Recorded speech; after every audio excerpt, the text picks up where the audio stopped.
पण या ठिकाणचं जे स्मारक आहे प्रतापराव गुर्जरांचं, तर अमोल कोल्हेजी तिथं जाऊन बाबांनी मला कित्येक वेळा सांगितलेलं आहे की त्या स्मारकाचे पण ते स्मारकाच्या तिथं जाऊन दर्शन केलं की पुढं चांगलं होतं.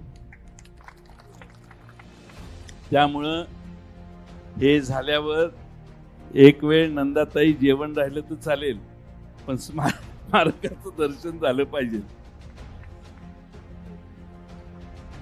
स्मारकाच्या मागे जे शौर्य आहे प्रतापराव गुर्जरांचं, या भागातले लोक किती शौर्यवान आहेत, स्वतःचा स्वाभिमान न सोडणारे आहेत.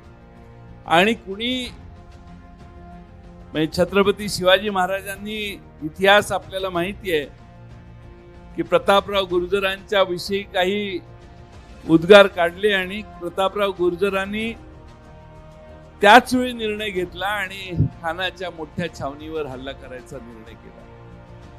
त्यामुळं जीवाच्या पलीकडे जाऊन या भागातले मावळे एकदा निष्ठा दिली की त्याच्या मागे राहतात. हा स्वर्गीय बाबासाहेब कुपेकरांच्या पासून आपल्या सगळ्यांना अनुभव आहे आणि तेच काम उद्याच्या विधानसभेच्या निवडणुकीत आपण सगळ्यांनी करायचं.